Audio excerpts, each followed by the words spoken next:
제 이름은 한은주입니다. 올해 60이에요. 남편과 사별한 지는 벌써 4년째죠. 아침마다 식탁을 차리는데 자꾸만 밥그릇을 2개 꺼내게 됩니다. 손이 멈춰지질 않아요. 그릇을 내려놓고 나서야 깨닫습니다. 아, 또 이러네. 혼잣말이 나왔습니다. 텅 빈 건너편 자리를 바라보다가 저는 조용히 한쪽 그릇을 다시 찬장에 넣었습니다. 집안은 항상 고요했습니다. 시계 초침 소리만 똑딱똑딱 울려 퍼졌죠. 그렇게 하루하루를 보내다 보니 제 목소리마저 잊어버린 것 같았습니다. 그러던 어느 날이었습니다. 현관문을 두드리는 소리가 들렸어요. 문을 열자마자 박미경이 환하게 웃으며 서 있었습니다. 제 오랜 친구였죠. 은주야, 너 요새 집에만 있지? 하루만 나가자.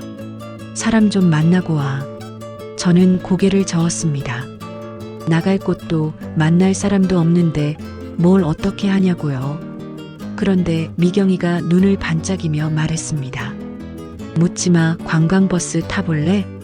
묻지마가 뭔데 싶었죠. 미경이는 웃으며 설명했습니다. 이름도 나이도 직업도 아무것도 안 물어본대. 그냥 가서 구경하고 밥 먹고 오는 거야. 부담 없잖아. 부담이 없다는 말에 조금 마음이 끌렸습니다. 사실 저는 낯선 사람들과 어울리는 게 너무 힘들었거든요.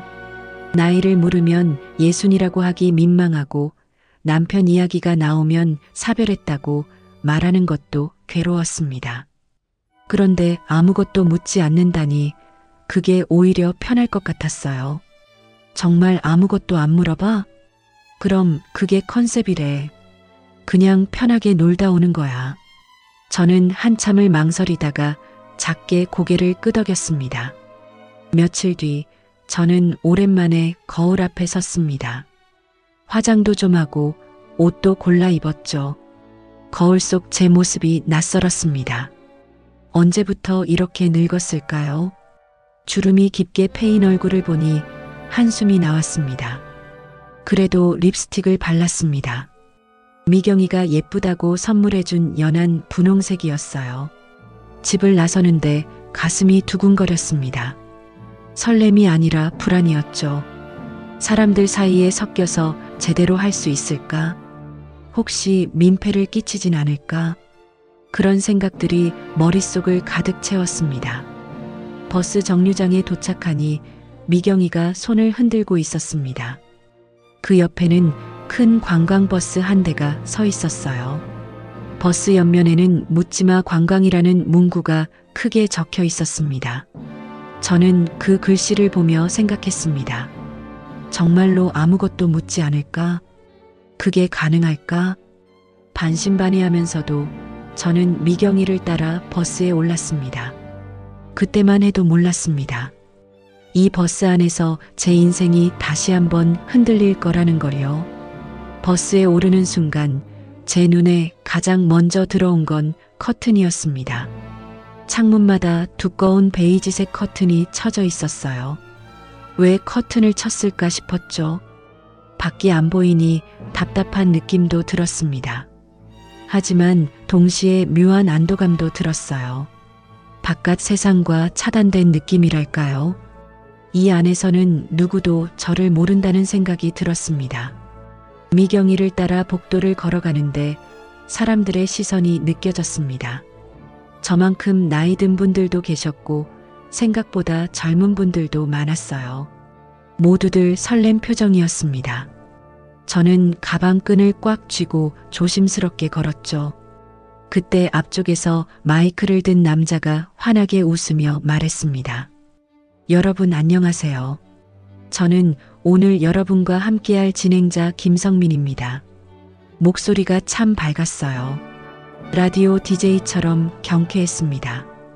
오늘은 특별한 규칙이 있습니다. 이름도 직업도 나이도 묻지 않습니다.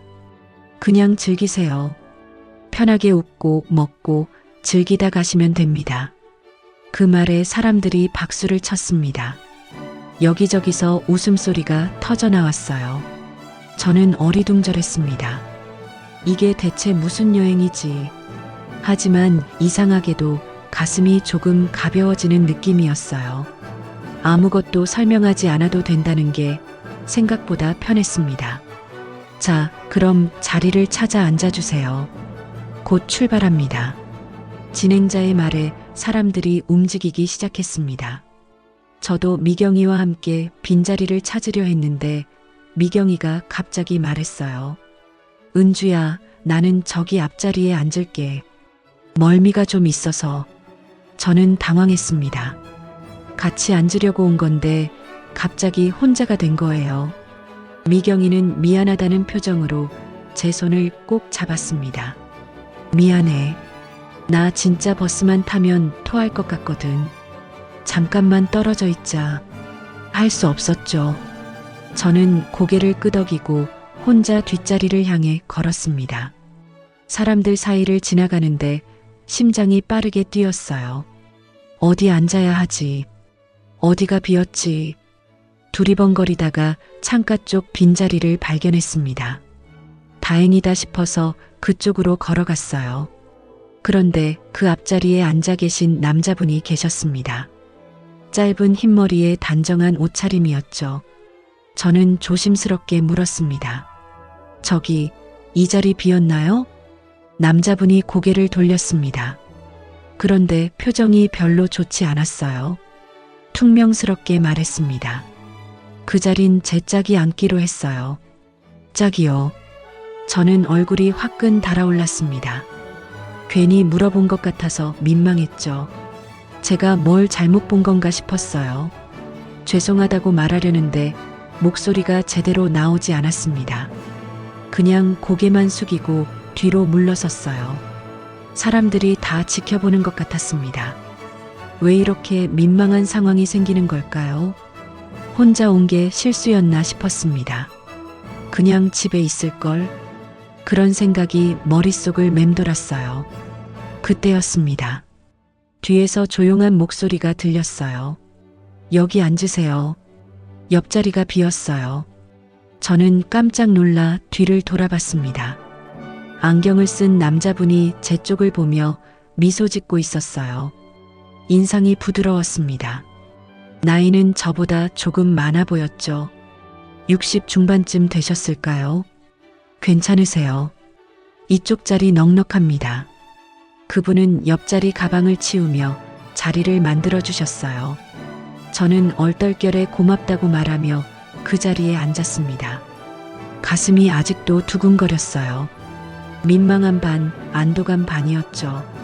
자리에 앉자마자 버스가 출발했습니다. 엔진 소리가 낮게 울렸어요. 저는 창밖을 보려 했는데 커튼이 가려져 있어서 아무것도 보이지 않았습니다. 그냥 앞만 바라보고 앉아 있었죠. 그런데 이상한 냄새가 났습니다. 아니, 냄새라기보다는 향이었어요. 은은한 향수 냄새였습니다.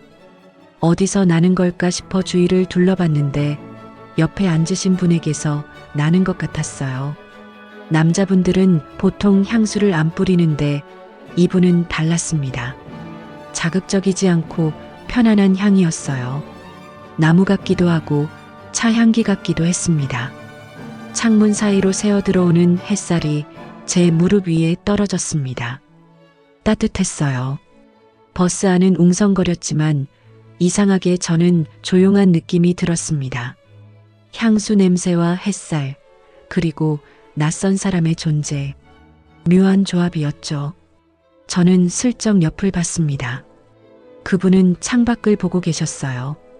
커튼 틈 사이로 보이는 풍경을 조용히 바라보고 계셨습니다. 손은 무릎 위에 가지런히 올려져 있었고 자세도 단정했어요.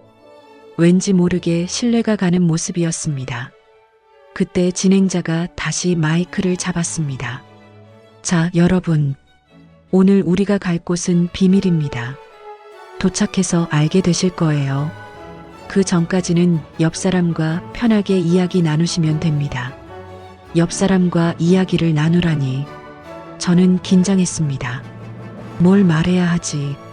하지만 그분은 먼저 말을 걸지 않으셨어요.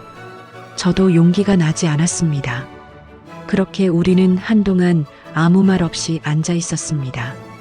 버스가 달리면서 흔들렸습니다. 제 어깨가 살짝 그분 쪽으로 기울었어요.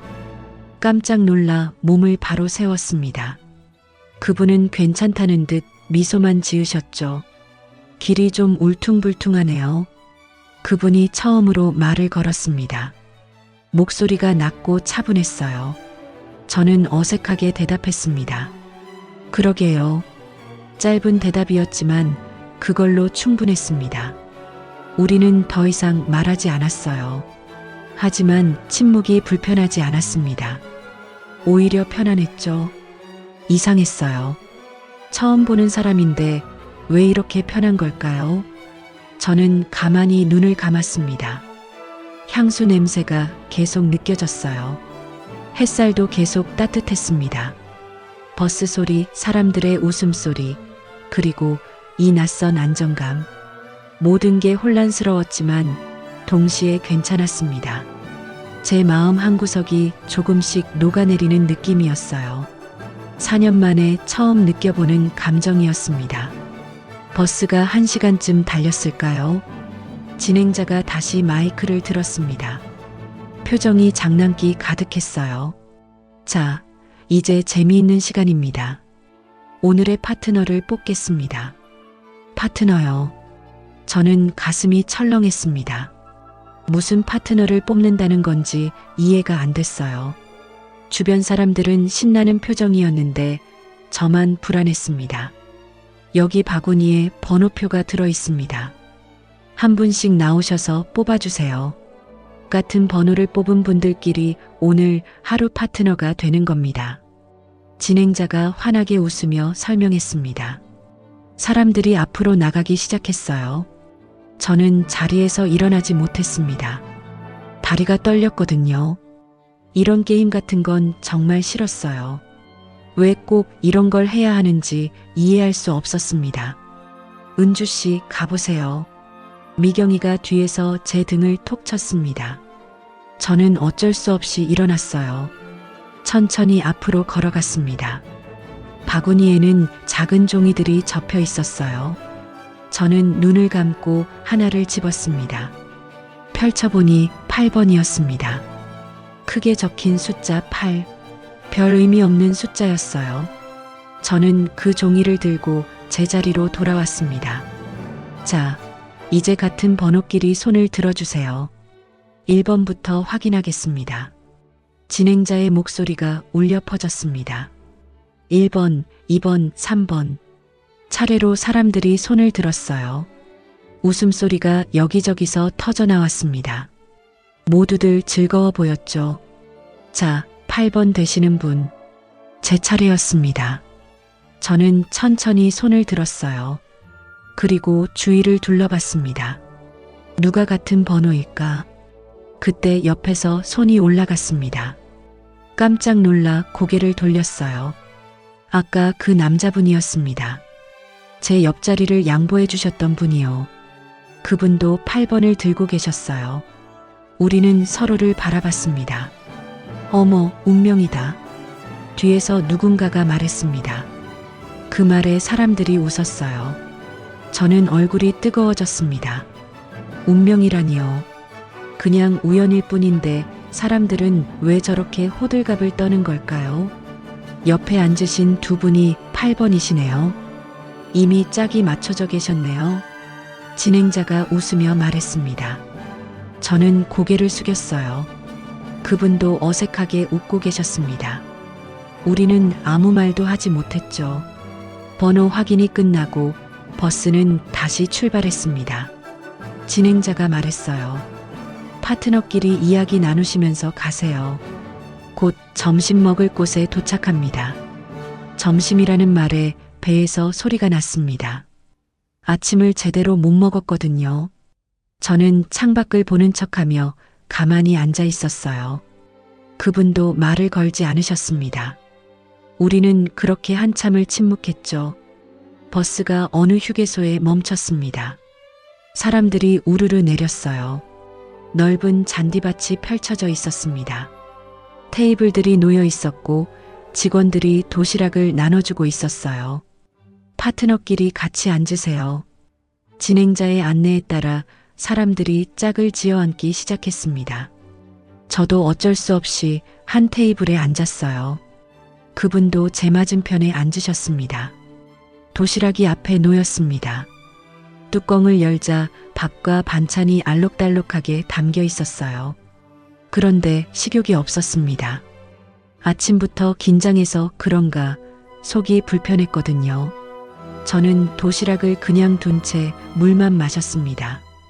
주변 사람들은 맛있게 먹고 있었어요.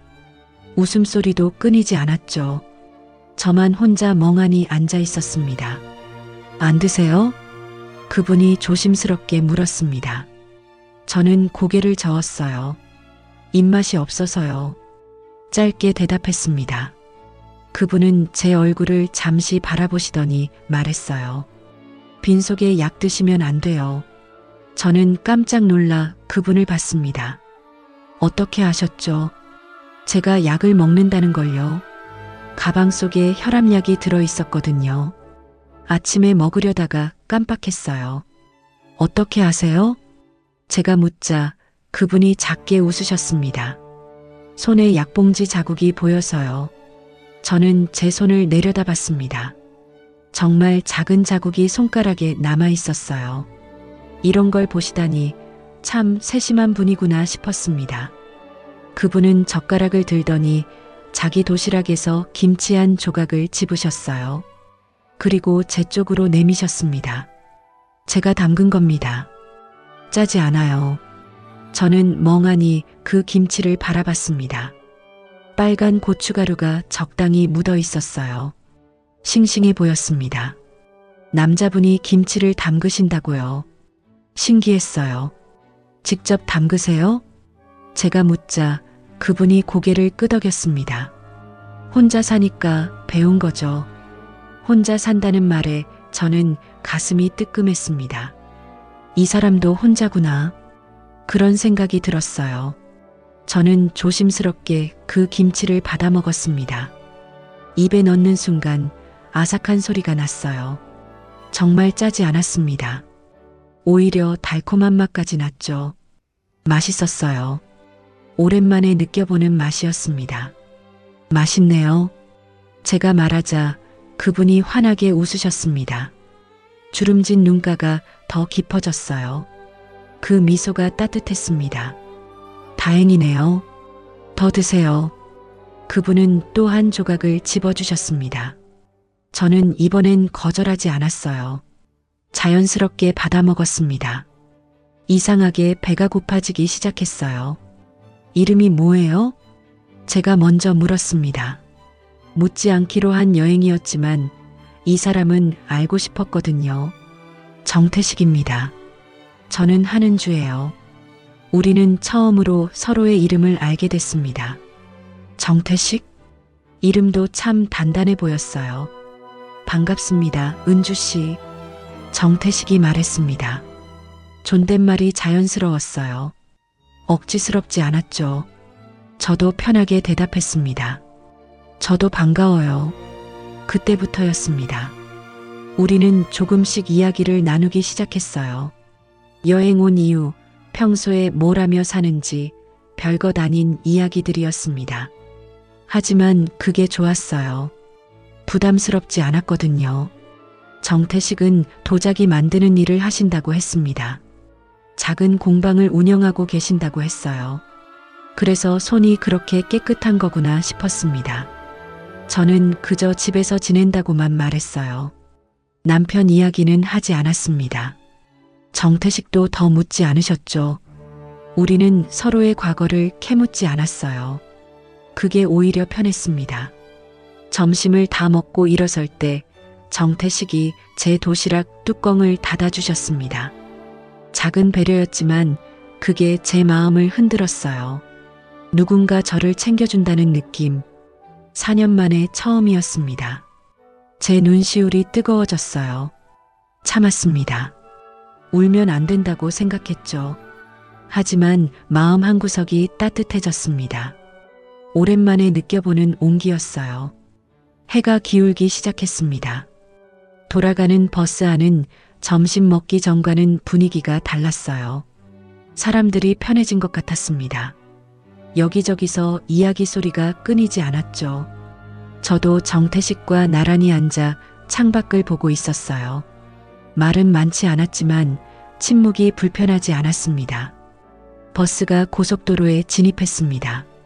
속도가 빨라지면서 엔진 소리가 낮게 울렸어요. 저는 피곤함이 몰려왔습니다. 아침부터 긴장했던 탓인지 눈꺼풀이 무거웠죠. 그때 앞쪽에서 진행자가 마이크를 들었습니다. 목소리가 평소보다 더 장난스러웠어요. 자, 여러분. 오늘 마지막 이벤트가 남아 있습니다. 사람들이 웅성거리기 시작했습니다. 저는 불안한 예감이 들었어요. 또 무슨 게임을 하자는 걸까요? 지금부터 조명을 끄겠습니다. 깜깜해질 거예요. 진행자의 말이 끝나자마자 버스 안불이 하나씩 꺼지기 시작했습니다. 천장 조명, 복도 조명 모두 꺼졌어요. 순식간에 버스 안이 어둠에 잠겼습니다. 커튼이 쳐져 있어서 밖빛도 들어오지 않았죠. 정말 아무것도 보이지 않았습니다. 어머, 깜깜하네. 누군가가 말했습니다. 여기저기서 작은 비명과 웃음소리가 터져나왔어요. 저는 가슴이 두근거렸습니다. 왜 불을 끄는 거죠? 이해할 수 없었어요. 파트너끼리 손을 잡아보세요. 그리고 눈을 마주쳐 보세요. 진행자의 목소리가 어둠 속에서 울려 퍼졌습니다. 손을 잡으라고요. 눈을 마주 보라고요. 저는 당황했습니다. 아무것도 안 보이는데 어떻게 눈을 마주 봐요? 딱 1분만 해보세요. 재미있을 겁니다. 진행자가 웃으며 말했습니다. 주변에서 웃음소리가 더 커졌어요. 누군가는 즐거워하는 것 같았습니다. 하지만 저는 너무 불편했어요. 이런 건 싫었습니다. 저는 몸을 움츠렸습니다. 손을 무릎 위에 꽉 쥐었어요. 정태식도 아무 말이 없었습니다. 어둠 속에서 그분의 숨소리만 희미하게 들렸죠. 사람들이 움직이는 소리가 났습니다. 여기저기서 손을 잡는 소리, 웃는 소리가 들렸어요. 저는 그냥 가만히 있었습니다. 안 해도 되겠지. 그냥 지나가겠지. 그런 생각이었어요. 그때였습니다. 누군가가 제 손끝을 살짝 잡았어요. 깜짝 놀랐습니다. 따뜻한 손이었어요. 부드럽게 제 손가락을 감쌌습니다. 누구죠? 정태식인가요? 심장이 미친 듯이 뛰었습니다. 얼굴이 화끈거렸어요. 손을 뿌리쳐야 하나? 그냥 있어야 하나? 머릿속이 복잡했습니다. 정태식 씨 맞죠? 저는 작게 속삭였습니다. 목소리가 떨렸어요. 대답을 기다렸습니다. 하지만 아무 소리도 들리지 않았어요. 정태식은 대답하지 않았습니다. 그런데 손은 놓이지 않았습니다. 오히려 조금 더 꽉 잡았어요. 엄지손가락이 제 손등을 천천히 쓰다듬었습니다. 너무나 조심스럽게요. 저는 숨을 참았습니다. 이게 뭐지? 이 느낌은 뭐지? 가슴이 답답하면서도 따뜻했어요. 무섭기도 하고 설레기도 했습니다. 어둠 속에서는 다른 감각들이 더 예민해지는 것 같았어요. 손의 온기가 또렷하게 느껴졌습니다. 손가락에 굳은 살, 손바닥의 두께, 모든 게 전해졌어요. 정태식의 숨소리가 들렸습니다. 규칙적이면서도 조용한 숨소리였어요. 저도 모르게 그 리듬에 맞춰 숨을 쉬고 있었습니다. 주변의 소음은 점점 멀어졌습니다. 웃음소리도 수다 소리도 들리지 않았어요. 오직 이 손의 온기와 숨소리만 남았습니다. 시간이 멈춘 것 같았어요. 1분이라고 했는데 훨씬 긴 것 같기도 하고 너무 짧은 것 같기도 했습니다. 저는 그냥 가만히 앉아 있었어요. 손을 놓지도 더 잡지도 않은 채로요. 그 짧은 어둠 속에서 이상한 일이 일어났습니다. 4년 동안 저를 짓눌렀던 외로움이 조금씩 사라지는 느낌이었어요. 마치 무거운 돌이 가슴에서 내려가는 것 같았습니다. 누군가가 저를 잡고 있다는 것, 그것만으로도 충분했습니다. 말이 필요 없었어요. 이름도 얼굴도 중요하지 않았습니다. 그저 이 온기가 진짜라는 것, 그것만 알 수 있었어요. 저는 눈을 감았습니다. 어차피 어두워서 아무것도 안 보이는데 왜 눈을 감았는지는 모르겠어요. 그냥 그래야 할 것 같았습니다. 그때 정태식의 손이 살짝 움직였습니다. 손가락이 제 손가락 사이로 들어왔어요. 깍지를 끼듯이요. 저는 가만히 있었습니다. 거부하지 않았어요. 이게 맞는 건가요? 이래도 되는 건가요? 머릿속으로는 그런 생각들이 맴돌았습니다. 하지만 몸은 정직했어요. 저도 모르게 손에 힘을 주고 있었습니다. 진행자의 목소리가 들렸습니다. 자, 이제 조명을 켜겠습니다. 불이 하나씩 켜지기 시작했어요. 천천히 버스 안이 밝아졌습니다. 저는 눈을 떴어요. 눈부셨습니다. 정태식이 제 옆에 앉아 있었습니다. 우리는 아직도 손을 잡고 있었어요. 불이 다 켜졌는데도 손을 놓지 않고 있었습니다. 저는 정태식을 봤습니다. 그분도 저를 보고 있었어요. 눈이 마주쳤습니다. 그 눈빛에는 당황함도 있었고 미안함도 있었고 그리고 뭔가 더 있었어요. 뭐라고 설명할 수 없는 감정이었습니다. 우리는 천천히 손을 놓았습니다. 손이 떨어지는 순간 아쉬움이 밀려왔어요. 손바닥이 시원했습니다. 아니, 차가웠어요. 정태식이 작게 말했습니다. 죄송합니다. 저는 고개를 저었습니다. 사과할 일이 아니었어요. 저도 거부하지 않았으니까요. 아니에요. 짧게 대답했습니다. 더 이상 말하지 않았어요.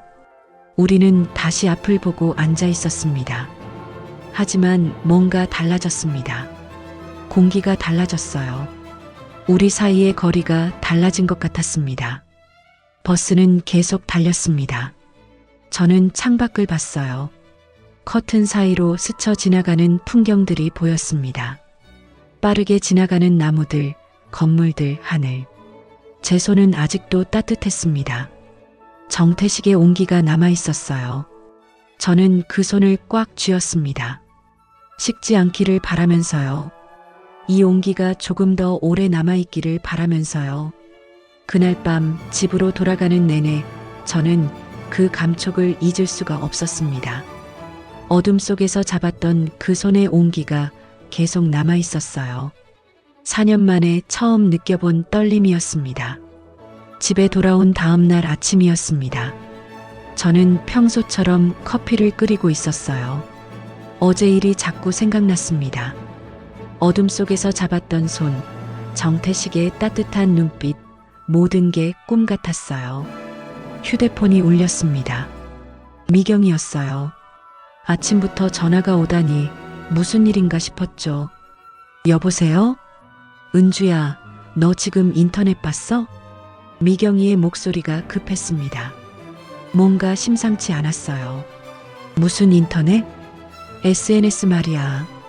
어제 우리 탔던 버스 있잖아. 가슴이 철렁했습니다. 버스가 왜요? 무슨 일이 있었나요? 빨리 검색해봐. 묻지마. 관광버스로 검색하면 나와. 미경이가 다급하게 말했습니다. 저는 전화를 끊고 서둘러 휴대폰을 만졌어요. 손이 떨렸습니다. 검색창에 묻지마 관광버스라고 쳤죠. 순간 숨이 멎었습니다. 가장 위에 글이 하나 떠 있었어요. 묻지마 관광버스 커플이라는 제목이었습니다. 클릭했습니다. 사진이 여러 장 올라와 있었어요. 제 모습이었습니다.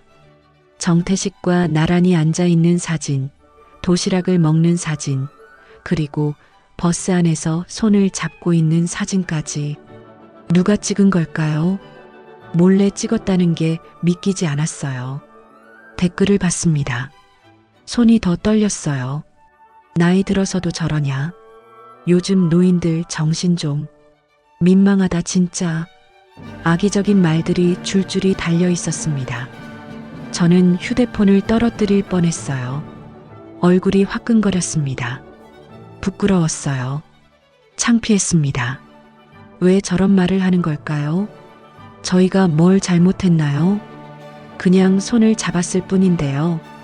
하지만 사람들 눈에는 이상하게 보였나 봅니다. 나이 든 사람이 연애 비슷한 걸 한다는 게요. 저는 소파에 주저앉았습니다. 머리가 아팠어요. 가슴이 답답했습니다. 내가 뭘 한 거지? 내가 왜 그런 버스를 탔지? 후회가 밀려왔습니다. 내가 미쳤지. 혼잣말이 나왔습니다. 정말 미친 것 같았어요. 60살 먹은 사람이 무슨 설렘이에요. 무슨 손잡기예요. 웃기는 일이었습니다. 휴대폰을 다시 봤습니다. 댓글이 계속 늘어나고 있었어요. 더 이상 보고 싶지 않았습니다. 하지만 눈을 뗄 수가 없었어요. 마치 제가 잘못을 저지른 것처럼 느껴졌습니다. 정태식은 이걸 봤을까요? 그분도 이 글을 봤다면 어떤 기분일까요? 미안했습니다. 괜히 그분까지 곤란하게 만든 것 같았어요. 저는 휴대폰을 내려놓고 창밖을 봤습니다. 맑은 날씨였어요. 하지만 제 마음은 어두웠습니다. 어제의 설렘은 온데간데 없었죠. 그저 부끄러움만 남았습니다. 커피가 식어 있었습니다. 마시고 싶지 않았어요. 입맛이 없었습니다. 그냥 가만히 앉아 있었죠. 시간이 얼마나 지났을까요? 휴대폰이 다시 울렸습니다. 이번에는 전화가 아니었어요.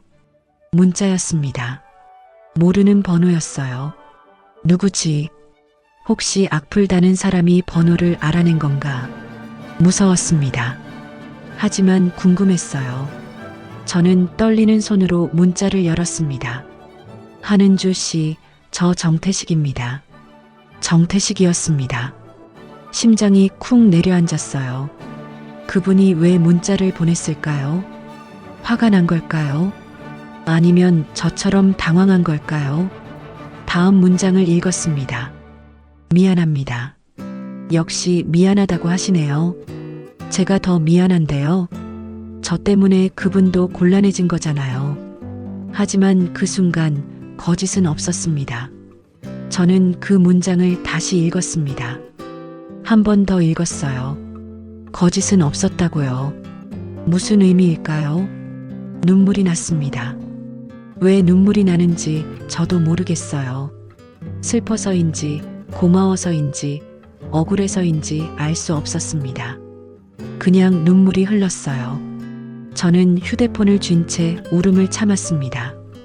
목이 메었어요. 숨을 크게 들이마셨습니다. 정태식의 말이 맞았어요. 거짓은 없었습니다.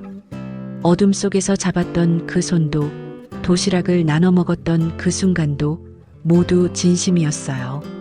저도 거짓말하지 않았습니다. 하지만 세상은 그걸 이해하지 못하나 봅니다. 나이 든 사람의 감정은 우스꽝스럽게 보나 봐요. 사랑이 아니라 그저 추태로 보이나 봅니다. 저는 천천히 문자를 썼습니다.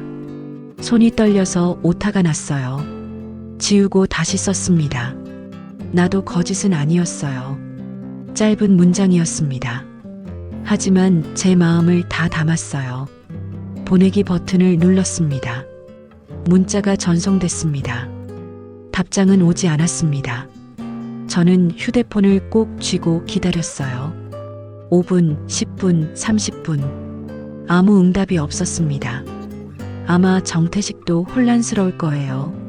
저처럼 당황하고 부끄럽고 그러면서도 어쩔 수 없이 마음이 흔들릴 거예요. 저는 휴대폰을 내려놓았습니다. 더 이상 기다리지 않기로 했어요. 답장이 와도 오지 않아도 상관없었습니다. 중요한 건 제 마음을 전했다는 거니까요. 창밖을 다시 봤습니다. 구름이 몰려오고 있었어요. 날씨가 흐려지는 것 같았습니다. 비가 올 것 같았죠. 저는 자리에서 일어났습니다. 설거지를 해야 했어요. 빨래도 해야 했고요. 일상은 계속되니까요. 아무리 마음이 복잡해도 삶은 멈추지 않으니까요.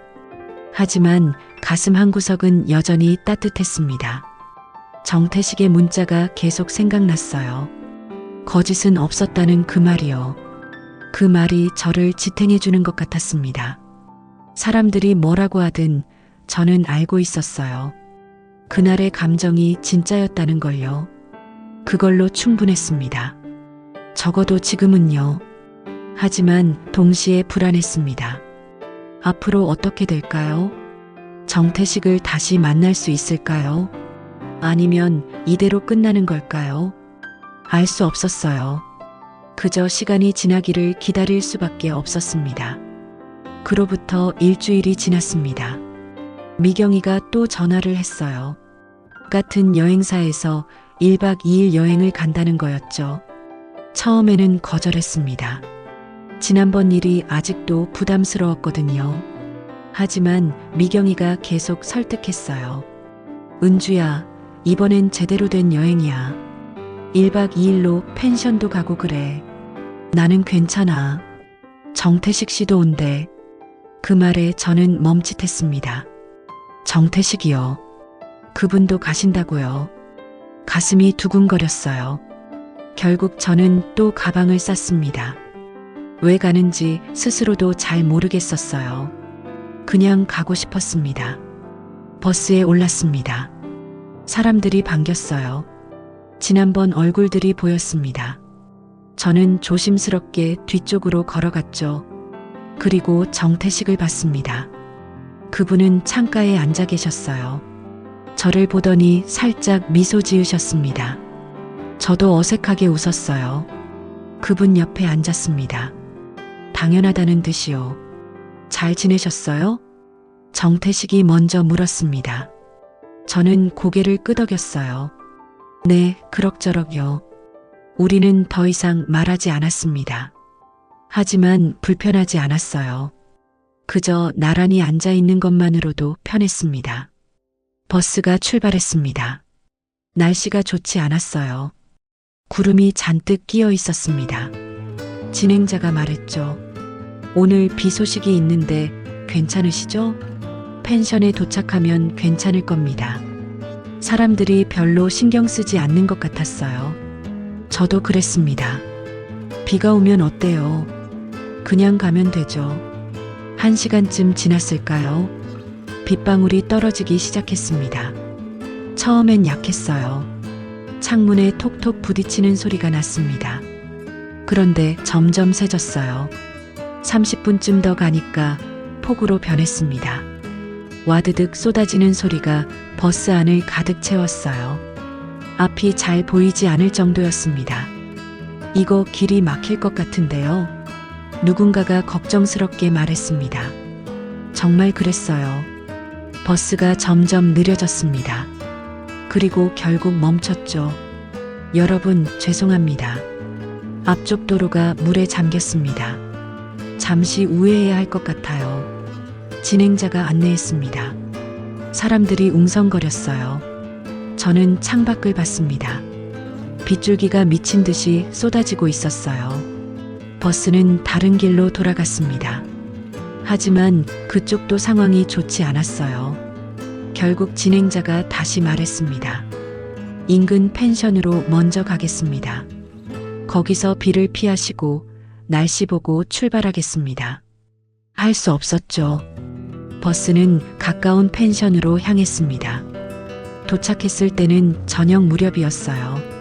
빗소리는 더 거세졌습니다. 펜션 주인이 나왔습니다. 당황한 표정이었어요. 갑자기 오시면 곤란한데요. 방이 부족합니다. 진행자가 사과하며 설명했습니다. 어쩔 수 없는 상황이라고요. 펜션 주인은 한숨을 쉬었어요. 2인실로 배정하면 겨우 될 것 같네요. 파트너끼리 같이 쓰셔야 합니다. 사람들이 수군거렸습니다. 저는 정태식을 봤어요. 그분도 저를 보고 있었습니다. 둘 다 당황한 표정이었죠. 방을 배정받았습니다. 마지막 남은 방이었어요. 작은 방이었습니다. 침대 하나, 작은 테이블 하나, 그게 전부였어요. 문을 열고 들어갔습니다. 어색했습니다. 정태식이 먼저 말했어요. 제가 바닥에서 자겠습니다. 아니에요. 제가 바닥에서 잘게요. 우리는 서로 양보했습니다. 결국 정태식이 담요를 가져왔어요. 두껍게 접어서 바닥에 깔았습니다. 이렇게 하면 괜찮을 겁니다. 그분은 담요를 반으로 나눴습니다.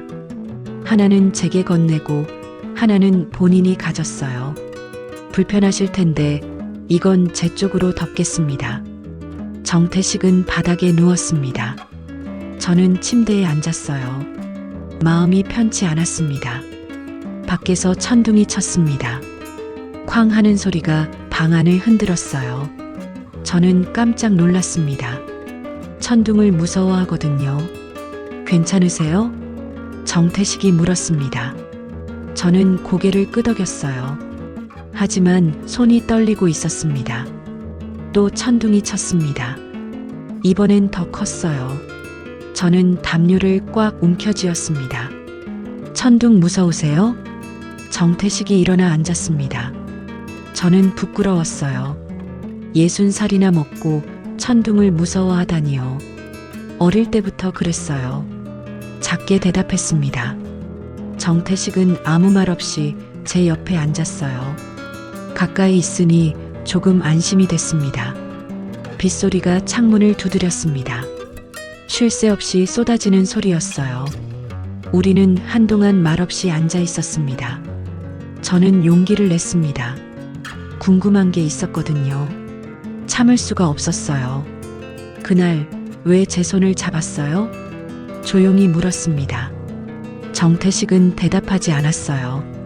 한참을 침묵했습니다. 천둥이 또 쳤습니다. 그 소리 사이로 정태식의 목소리가 들렸어요. 그때 꼭 잡아주고 싶었습니다. 저는 그분을 봤습니다. 정태식은 창밖을 보고 있었어요. 은주 씨가 너무 외로워 보였거든요. 저도 그랬으니까 알 수 있었어요. 그분의 목소리가 떨렸습니다. 처음 들어보는 떨림이었어요. 나도 누군가에게 위로가 되고 싶었습니다. 혼자 사는 게 너무 힘들었거든요.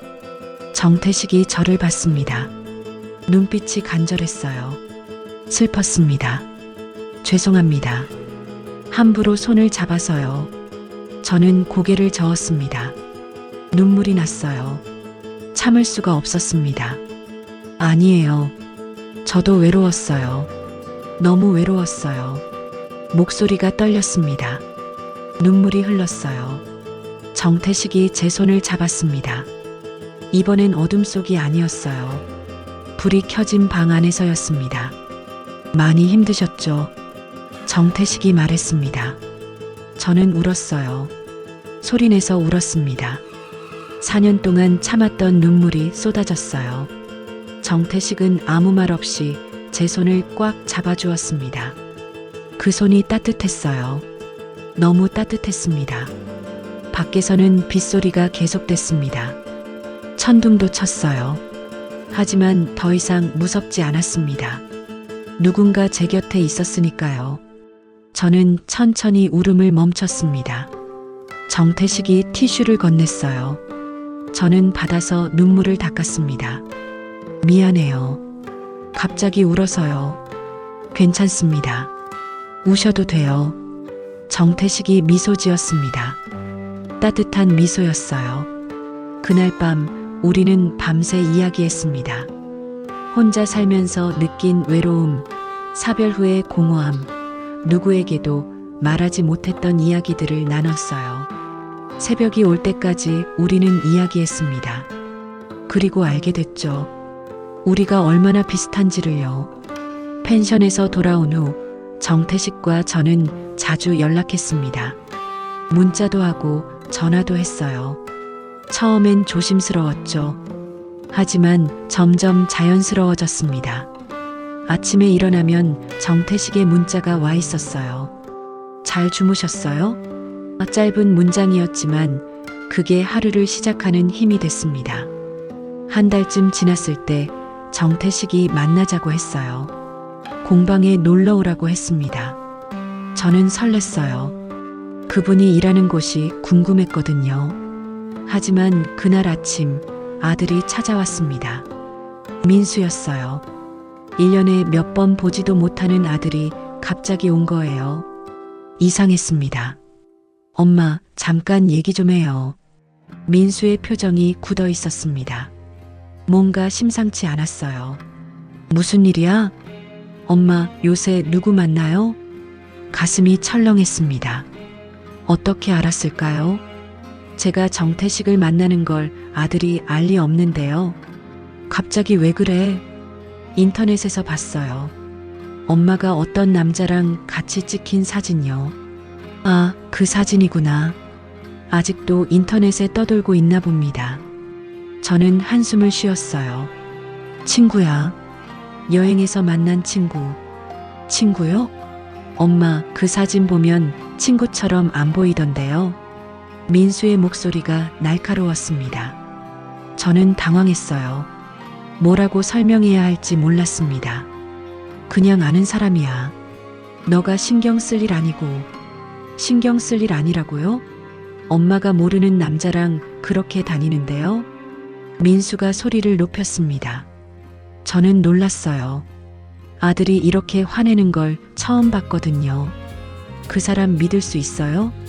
혹시 엄마 재산 노리는 거 아니에요? 민수야, 그게 무슨 말이야. 인터넷에 이상한 글도 있던데요. 묻지마 관광버스가 뭔데요? 거기서 만난 사람을 어떻게 믿어요? 저는 화가 났습니다. 제 아들이지만 너무했어요. 내가 뭘 안다고 그래. 정태식 씨는 그런 사람 아니야. 정태식이요? 이름까지 알아요? 엄마, 정신 차려요. 민수가 테이블을 쳤습니다. 저는 깜짝 놀랐어요. 하지만 물러서고 싶지 않았습니다. 민수야, 엄마도 사람이야. 외롭고 힘들어. 그렇다고 아무나 만나면 어떻게 해요? 아빠 돌아가신 지 겨우 4년밖에 안 됐어요. 그 말에 저는 숨이 막혔습니다. 겨우 4년이라고요. 겨우라고요. 민수야, 너한테는 4년이 짧을지 몰라도 엄마한테는 너무 길었어. 목소리가 떨렸습니다. 참았던 감정이 터져나왔어요. 너는 1년에 몇 번이나 엄마 찾아와? 명절 때 잠깐 오고 용돈 필요할 때 전화하고. 그게 다잖아. 엄마가 얼마나 외로운지 알아? 밥 먹을 때마다 혼자고 잠들 때마다 혼자야. 너는 모르잖아. 저는 울지 않으려고 애썼습니다. 하지만 눈물이 났어요. 이번엔 내 인생을 내가 선택할 거야. 너한테 허락받을 일이 아니야. 민수는 아무 말도 하지 못했습니다. 저는 가방을 들었어요. 엄마, 어디 가요? 나가.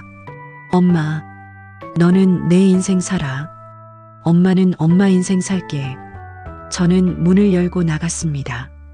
뒤에서 민수가 뭐라고 말하는 것 같았지만 듣지 않았어요. 그냥 걸었습니다. 택시를 탔습니다. 정태식의 공방 주소를 말했어요. 기사님이 출발했습니다. 차 안에서 저는 창밖을 봤어요. 눈물이 계속 났습니다. 왜 제 선택을 인정해주지 않는 걸까요? 왜 엄마는 엄마로만 살아야 하는 걸까요? 저도 한 사람이에요. 사랑하고 싶고 누군가와 함께 있고 싶은 사람이에요.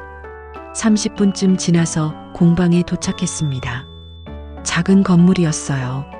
나무 간판에 정태식 공방이라고 적혀 있었습니다. 문을 열고 들어갔습니다. 흙 냄새가 났어요. 정태식이 물레 앞에 앉아 있었습니다. 저를 보더니 놀란 표정이었어요. 은주 씨, 무슨 일이에요? 제 얼굴을 보고 걱정하는 표정이었습니다. 저는 눈물을 닦았어요. 정태식 씨, 네, 말씀하세요. 저는 숨을 깊이 들이마셨습니다. 용기를 냈어요. 우리 그냥 같이 살아봅시다. 정태식이 얼어붙었습니다. 믿을 수 없다는 표정이었어요. 남 눈치 말고요. 우리 나이에 뭘 그렇게 눈치 봐요. 그냥 같이 살아요. 제 목소리가 떨렸습니다. 하지만 확신이 있었어요. 정태식은 천천히 일어났습니다. 제게 다가왔어요. 눈시울이 붉어져 있었습니다. 은주 씨, 정말 그래도 되나요? 네, 정말이에요. 저는 가진 게 별로 없어요. 이 작은 공방이 전부예요. 상관없어요. 저도 가진 거 없어요. 텅 빈 집뿐이에요. 정태식이 제 손을 잡았습니다. 따뜻한 손이었어요. 그럼 나도 더는 숨지 않겠습니다. 그분의 목소리가 떨렸습니다. 눈물이 흘렀어요. 주변에서 뭐라고 하든 당당하게 살겠습니다. 은주 씨와 함께요. 저는 울었습니다. 정태식도 울었어요. 우리는 한참을 그렇게 서 있었습니다. 밖에서 햇살이 들어왔습니다. 창문으로 들어온 빛이 우리를 비췄어요. 따뜻했습니다. 정태식이 조심스럽게 물었습니다. 아드님은 어떻게 하실 거예요? 시간이 지나면 이해할 거예요. 아니면 그냥 그렇게 사는 거죠. 저는 미소 지었습니다. 처음으로 확신이 생겼어요. 이제 제 인생이에요. 제가 선택한 거예요. 정태식이 고개를 끄덕였습니다. 그리고 제 손을 더 꽉 잡았어요. 그럼 우리 천천히 준비해 봅시다. 서두르지 말고요. 네, 천천히요. 우리는 웃었습니다. 밖에서 새소리가 들렸어요. 봄이 오고 있었습니다. 우리의 봄도 오고 있었어요. 그날 저는 정태식의 공방에서 오래 머물렀습니다. 그분이 만든 도자기들을 구경했어요. 하나하나 정성이 담긴 작품들이었습니다. 그걸 보면서 생각했어요. 이 사람이라면 괜찮겠다고요. 함께 살아도 괜찮겠다고요. 저녁이 되어서야 집으로 돌아갔습니다. 민수는 이미 가고 없었어요. 테이블 위에 쪽지가 있었습니다. 엄마, 생각해 볼게요. 하지만 조심하세요. 짧은 문장이었습니다. 하지만 전보다 나았어요. 적어도 생각해 본다고 했으니까요. 저는 쪽지를 접어서 서랍에 넣었습니다. 그리고 창밖을 봤어요. 별이 떠 있었습니다. 오랜만에 보는 별이었어요. 그로부터 6개월이 흘렀습니다. 정태식과 저는 함께 살기로 했어요. 재혼식을 올리기로 했습니다. 거창한 건 아니었어요. 작은 정원에서 가까운 사람들만 모여서요. 민수는 결국 왔습니다. 마지못해 온 것 같았지만 그래도 왔어요. 그것만으로도 감사했습니다.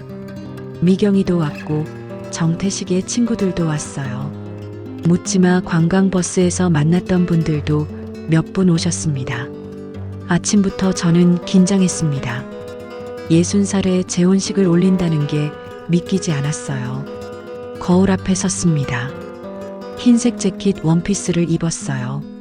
화려하지 않고 단정한 옷이었습니다. 미경이가 골라준 거였죠.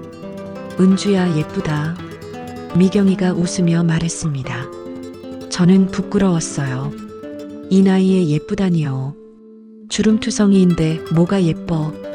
아니야, 진짜 예뻐. 행복해 보여. 미경이의 말에 저는 거울을 다시 봤습니다. 정말 제 얼굴이 달라 보였어요. 예전보다 밝아 보였습니다. 눈빛도 살아 있었어요. 정원으로 나갔습니다. 따스한 햇살이 내리쬐고 있었어요. 5월의 햇살이었습니다. 따뜻했어요. 바람도 부드럽게 불었습니다. 의자들이 놓여 있었습니다. 많지 않았어요. 20개 정도였을까요? 사람들이 자리에 앉아 있었습니다. 모두 미소 짓고 있었어요. 앞쪽에 정태식이 서 있었습니다. 검은색 수트를 입고 계셨어요. 머리도 깔끔하게 넘기셨습니다. 잘생겨 보였어요. 아니, 원래 잘생기셨죠? 정태식이 저를 봤습니다. 눈빛이 반짝였어요. 미소 지으셨습니다. 저도 웃었어요. 가슴이 두근거렸습니다. 설렜어요. 작은 음악이 흘러나왔습니다. 피아노 선율이었어요. 잔잔하고 아름다웠습니다. 저는 천천히 걸었어요. 미경이가 제 팔을 잡아주었습니다. 잘해, 은주야. 미경이가 속삭였습니다. 저는 고개를 끄덕였어요. 한 걸음 한 걸음 나아갔습니다. 사람들이 박수를 쳤습니다. 따뜻한 박수였어요. 저는 얼굴이 화끈거렸습니다. 하지만 행복했어요. 정태식 앞에 섰습니다. 가까이서 보니 그분도 긴장한 것 같았어요. 손이 살짝 떨리고 있었습니다. 저도 떨렸어요. 우리는 서로를 바라봤습니다. 사회자가 앞으로 나왔습니다. 목사님도 아니고 판사님도 아니었어요. 그냥 친구 중 한 분이셨습니다. 정태식의 오랜 친구였죠. 오늘 이 자리에 모인 여러분 환영합니다. 사회자가 밝게 말했습니다. 사람들이 조용해졌어요. 오늘은 한은주 씨와 정태식 씨의 새로운 출발을 축하하는 날입니다.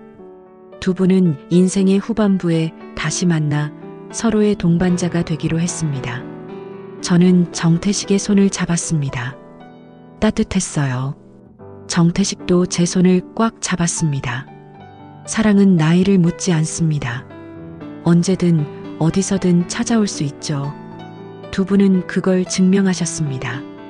사회자의 목소리가 울렸습니다. 저는 눈물이 났어요. 참으려 했지만 소용없었습니다.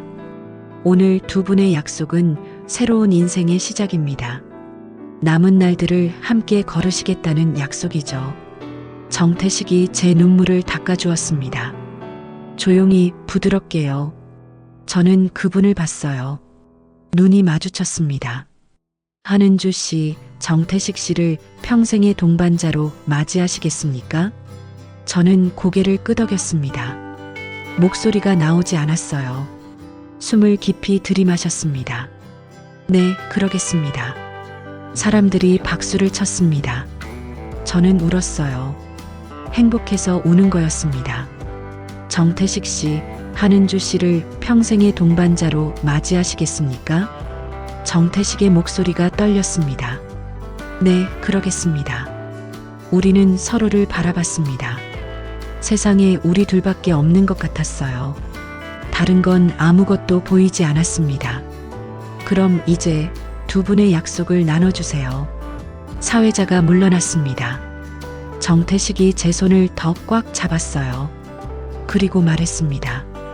은주 씨, 당신을 만나서 제 인생이 다시 시작됐습니다. 혼자 사는 게 너무 외로웠는데 이제는 함께니까 두렵지 않아요. 정태식의 눈에서 눈물이 흘렀습니다. 저는 그 눈물을 닦아주고 싶었어요. 남은 날들 당신 곁에서 함께 걷겠습니다. 힘들 때 손잡아주고 아플 때 곁에 있어주겠습니다. 저는 울음을 참을 수 없었습니다. 정태식의 말 한마디 한마디가 가슴에 박혔어요. 이제 제 차례였습니다. 저는 떨리는 목소리로 말했어요. 당신 덕분에 다시 살아있어요. 목소리가 깨졌습니다. 하지만 계속 말했어요. 4년 동안 죽은 것처럼 살았어요. 그런데 당신을 만나고 다시 웃게 됐어요. 다시 설레게 됐어요. 정태식이 제 손을 어루만졌습니다. 그 손길이 따뜻했어요. 이제 남은 길 같이 걸어요. 천천히 서두르지 말고요. 정태식이 미소 지었습니다. 눈물 어린 미소였어요. 네, 같이 걸어요. 우리는 서로를 끌어안았습니다. 사람들이 환호했어요. 박수 소리가 정원을 가득 채웠습니다. 음악이 더 크게 흘렀어요. 민수가 앞으로 나왔습니다. 어색한 표정이었지만 웃고 있었어요. 엄마, 축하해요. 짧은 말이었습니다. 하지만 그걸로 충분했어요. 저는 민수를 안았습니다. 고마워, 민수야. 엄마 행복하세요. 민수의 목소리가 떨렸습니다. 저는 더 꽉 안았어요. 식이 끝나고 사람들과 사진을 찍었습니다. 웃고 떠들고 축하를 받았어요. 모든 게 꿈 같았습니다. 해가 기울기 시작했습니다. 노을이 정원을 물들였어요. 주황빛이 아름다웠습니다. 사람들이 하나둘 떠나기 시작했어요. 정태식과 저는 정원을 걸었습니다. 손을 잡고요. 천천히, 아주 천천히 걸었어요. 은주 씨, 네, 앞으로 매일 이렇게 걸어요. 네, 매일이요. 우리는 웃었습니다. 바람이 불었어요. 꽃향기가 났습니다. 봄이었어요. 우리의 봄이었습니다. 뒤돌아보니 미경이가 손을 흔들고 있었어요. 저도 손을 흔들었습니다. 고마웠어요. 미경이가 묻지마 관광버스를 권하지 않았다면 저는 정태식을 만나지 못했을 거예요. 정원 끝까지 걸었습니다. 그리고 벤치에 앉았어요. 나란히요. 해가 완전히 지고 있었습니다. 하늘이 붉게 물들었어요.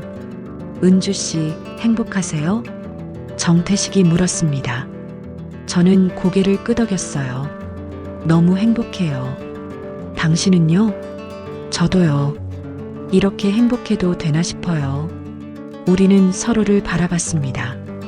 그리고 웃었어요. 사랑은 나이를 묻지 않습니다. 60에도 70에도 올 수 있어요. 중요한 건 용기였습니다. 다시 사랑할 수 있다는 용기요. 저는 그 용기를 냈습니다. 그리고 행복을 찾았어요. 묻지마 관광버스 안에서요. 그 작은 용기가 제 인생을 바꿨습니다. 이제 우리는 함께입니다. 남은 날들을 함께 걸을 거예요. 손을 잡고 천천히 서두르지 않고요. 그게 우리의 약속입니다.